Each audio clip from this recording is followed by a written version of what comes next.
Nós vamos retomar agora a nossa conversa sobre o Outubro Rosa, que muito além do laço cor-de-rosa, a gente precisa garantir o acesso, né, aos exames, ao diagnóstico precoce e ao tratamento a essas mulheres que estão se cuidando. Ainda há o desafio de trazer muitas mulheres para esse autocuidado, mas a gente está no caminho na sua avaliação, Juliano? Eu acredito que sim, eu acredito que a gente esteja no caminho.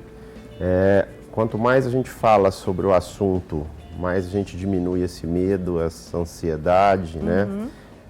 As pessoas antigamente falavam aquela doença, né? Então hoje, quanto mais se fala, mais a gente quebra esses tabus aí. Mas tem muito caminho ainda para a gente percorrer em relação a melhor acesso e maior agilidade. Mas eu acho que são ganhos diários que a gente tem conquistado, sim. Eu imagino que quando, por exemplo, você, né, atende uma paciente que foi diagnosticada, o mundo desaba, né? Nesse momento ela se vê um pouco sozinha, se vê com a autoestima devastada. Quando a gente está diante de um primeiro momento do diagnóstico do câncer, e quando a gente fala de câncer de mama, a gente está falando da mama feminina, que mexe com a sua sexualidade, que mexe com a maternidade, que mexe com o vínculo, né? A primeira coisa quando se fala de diagnóstico de câncer é o medo da morte.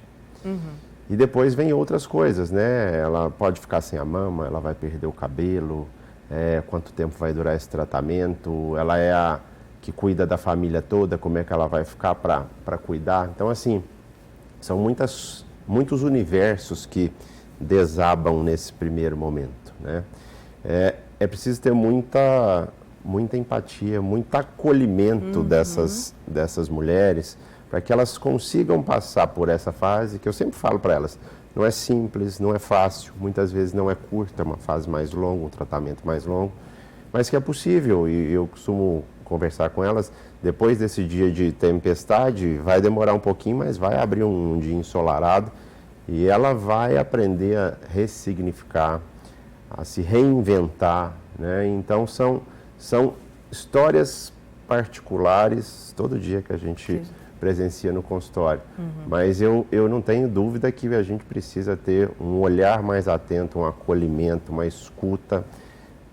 O câncer pode ser igualzinho, mas as mulheres são mulheres diferentes, cada uma com a sua história. Então... A gente falou de enfrentar, de encarar e de medo. Eu preciso trazer uma amiga nossa aqui, olha, que está com medo, porque ela foi fazer a mamografia dela e infelizmente ela saiu de lá machucada. Como é que ela faz para ressignificar isso? Eu acredito que a gente precisa entender qual é o papel, né? A Marina falou muito bem aqui, qual é o real papel da mamografia. A mamografia tem papel de fazer diagnóstico precoce. A mamografia tem o papel de salvar vidas. A gente sabe que as mulheres que fazem mamografia morrem 30% menos, porque a gente consegue fazer um diagnóstico precoce. Se ela teve uma experiência ruim em relação à mamografia, talvez mudar o lugar de fazer o exame, talvez no momento de fazer o exame, conversar com a técnica que vai fazer o posicionamento da mama, que ela não teve uma experiência agradável, né, da última vez. Eu acho que são medos que precisam ser quebrados, que é a favor da saúde dela, né? Eu tenho uma amiga aqui que ela está com 27 anos e ela falou que tem sentido muita dor, mas muita dor no mamilo que não pode encostar. E ela tem casos de câncer de mama na família. E ela pergunta, ela já pode procurar uma ajuda? Pode fazer um exame? Que exame fazer? Sintomas mamários que são persistentes precisam de avaliação. Então, se ela tem uma dor no mamilo e que é persistente, que não melhorou, ela precisa da avaliação. Então, ela procure o clínico ou o ginecologista, se possível o mastologista, né, que é o médico especialista para cuidar da saúde da mama. Uma coisa é a dor que ela está sentindo no mamilo, outra coisa é o risco de câncer de mama. Tem que se quantificar o risco que ela tem de câncer de mama pelo histórico familiar e por tudo isso. Ela pode fazer algum exame? A gente orienta que uma mulher de 27 anos faça mamografia? Não. Certo. Mas ela pode fazer uma ultrassonografia, se houver a necessidade. Ela pode fazer a ressonância magnética.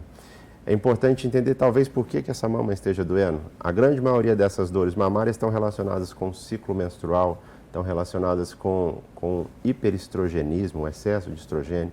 Então, nessa idade, isso pode acontecer também. Então, muito vai focado numa possibilidade de câncer, mas na hora que a gente vai ver, a gente tem que trabalhar uma outra nuance aí, para melhorar essa dor mamária. E se ela é persistente, eu acho que é importante essa avaliação, sim. Quando a gente fala de câncer de mama, a gente sempre lembra, né, das mulheres. Mas eu tenho aqui 2 amigos. O Gilberto, que foi fazer um exame, descobriu um nódulo, tirou, né, e era o tumor na mama. E o seu Itoshi, ele pergunta, né, qual a incidência do câncer, desse tipo de câncer nos homens? Nós falamos muito de câncer de mama e falamos de mulher, né? O principal fator para ter câncer de mama é ser do sexo feminino, né? Mas a gente tem, para cada 100 mulheres doentes, a gente tem um caso de câncer de mama.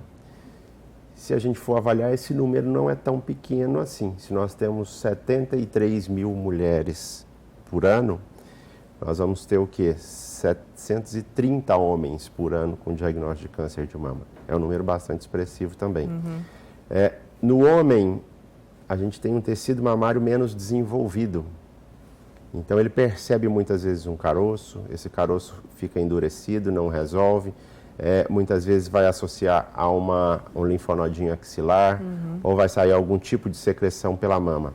O homem não tem indicação de fazer mamografia, mas ele tem indicação, se houver essa alteração de exame, de exame clínico, ele procura sim uma avaliação.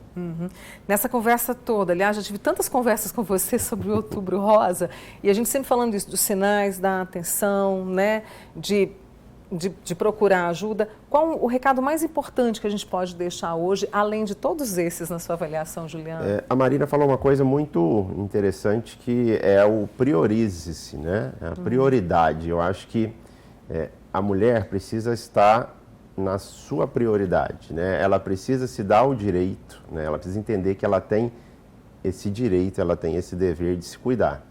Então, se a mulher é o centro da família, se a mulher é afeto, é acolhimento, é alegria, cuidado, é cor-de-rosa, é cuidado, ela precisa se cuidar. Então, é essencial, tire um tempo para cuidar de você. É rápido, né?